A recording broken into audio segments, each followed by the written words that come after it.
सादर जनक सुता करियागे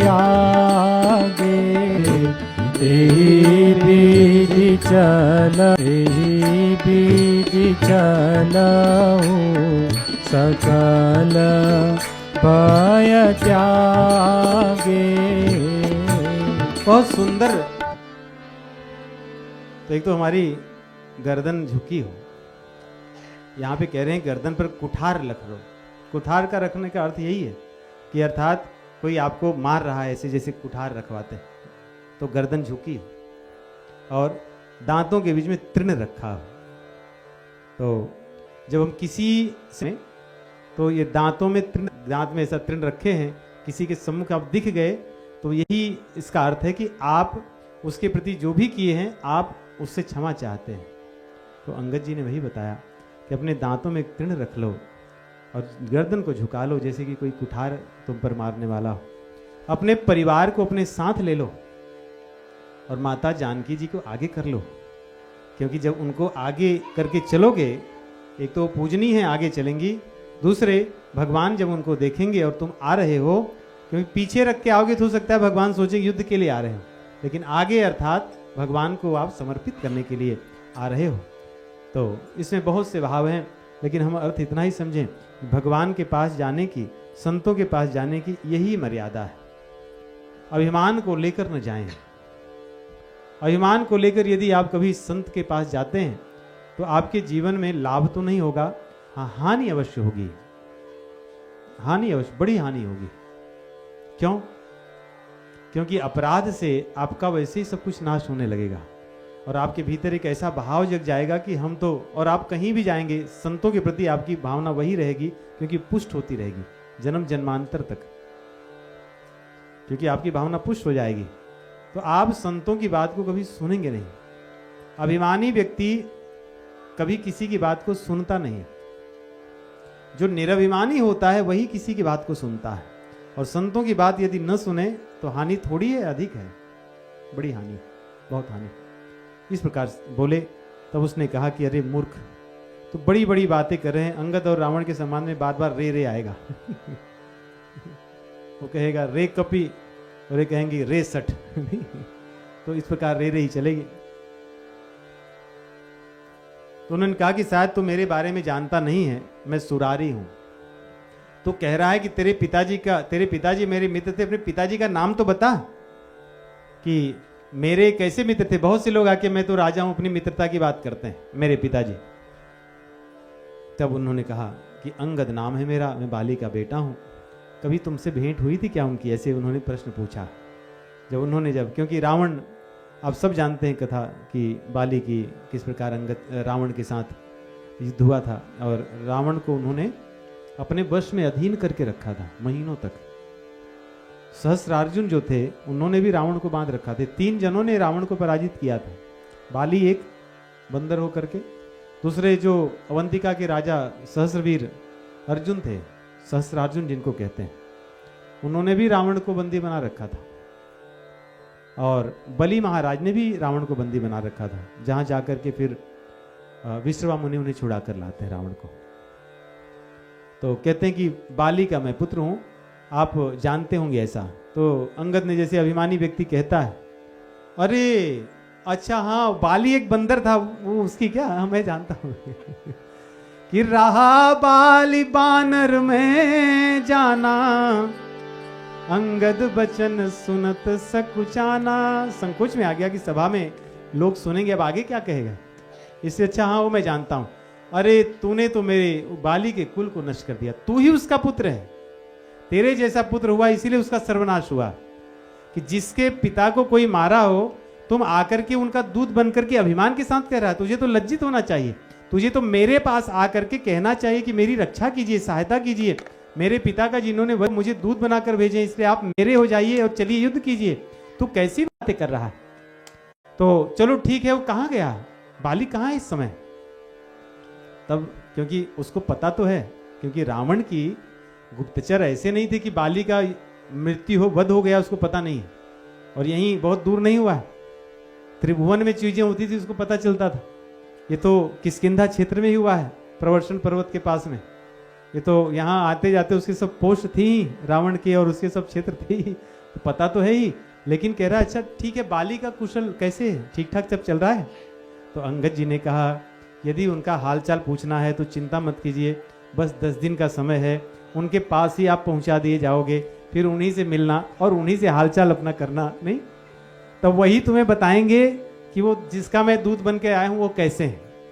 क्योंकि अंगद से पूछा कि वो कौन है तापस और कहाँ गया बाली, तो उन्होंने कहा कि राम विरोध कुशल जसी होई, सो सब तोई सुनाई सोई, सोनो सठ भेद होई मन ताके, श्री रघुबीर हृदय नहीं जाके। यहाँ पे अंगद जी ने साफ साफ कह दिया कि मेरे हृदय में वो भेद नीति तेरी चलने नहीं वाली है। क्यों? क्योंकि मेरे हृदय में रघुवीर रघुनाथ बैठे हैं।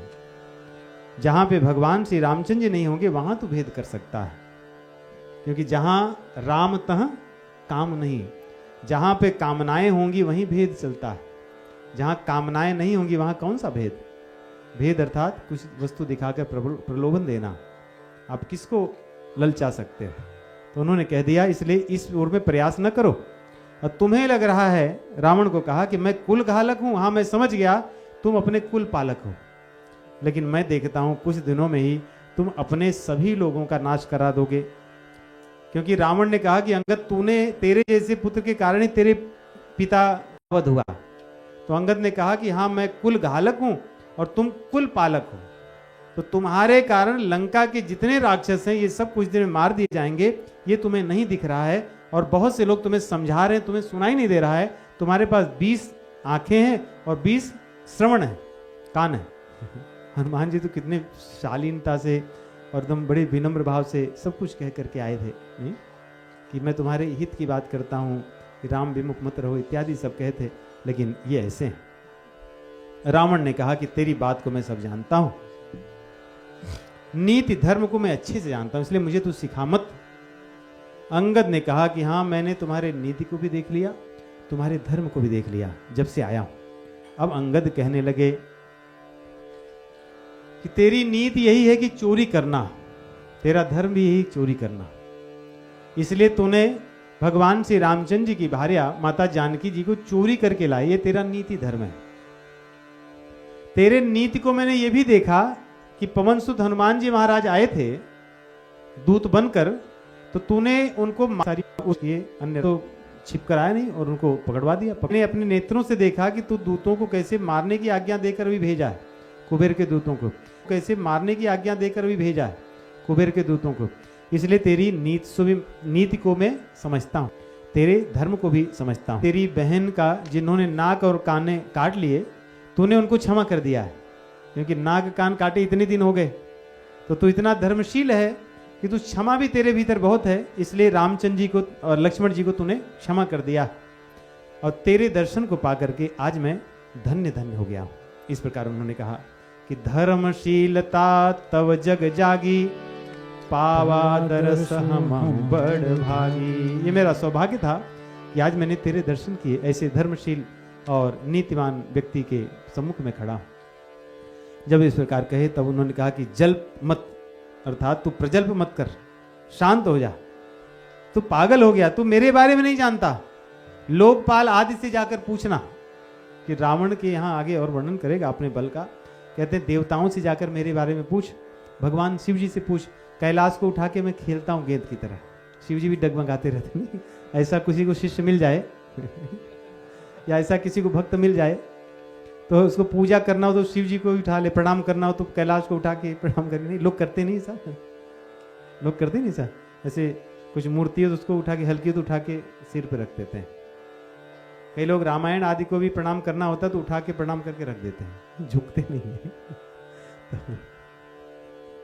तो लेकिन मर्यादा तो यही कि झुककर प्रणाम करें, झुककर प्रणाम करें। लेकिन रावण ऐसा ही था कि कैलाश को उठाकर प्रणाम कर लेता और इत्यादि। तो सारी अपनी कथाएं बताने लगा कि तुम मेरे बारे में नहीं पता, मैं ये सब करता हूं। तब अंगद जी ने कहा कि मैं जानता हूं तेरे बारे में सब, तो उसने कहा कि मेरे बल का तो वर्णन तुझे देवता लोग बताएंगे, क्योंकि सूर्य, यमराज, जितने भी देवताओं का नाम लो, शनि आदि से सभी डरते हैं, लेकिन शनि जी भी रावण से डरते थे। हाथ जोड़े खड़े रहते थे, रुक क्या आज्ञा। जिस शनि से सब डरते हैं,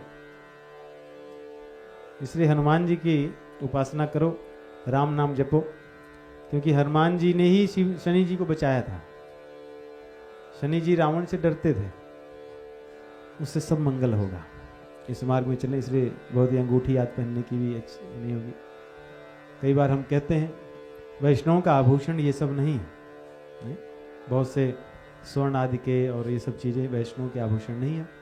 वैष्णव के आभूषण तो कंठी है, तुलसी जी की माला, यही आभूषण है। और हमें कौन सी अंगूठी और किससे कौन क्या बचा लेंगे। जैसे कई मणि पत्थर आदि लोगों से कि आप 3 पहने हैं, क्या है इसमें पहने, कई पूरे भरे ही रहते हैं नहीं? अगर और उंगलियां हो तो उसमें भी भर लें। ये हमें इसकी है इसलिए है, ये इन्होंने हमें इसलिए दिया है, इसको हमें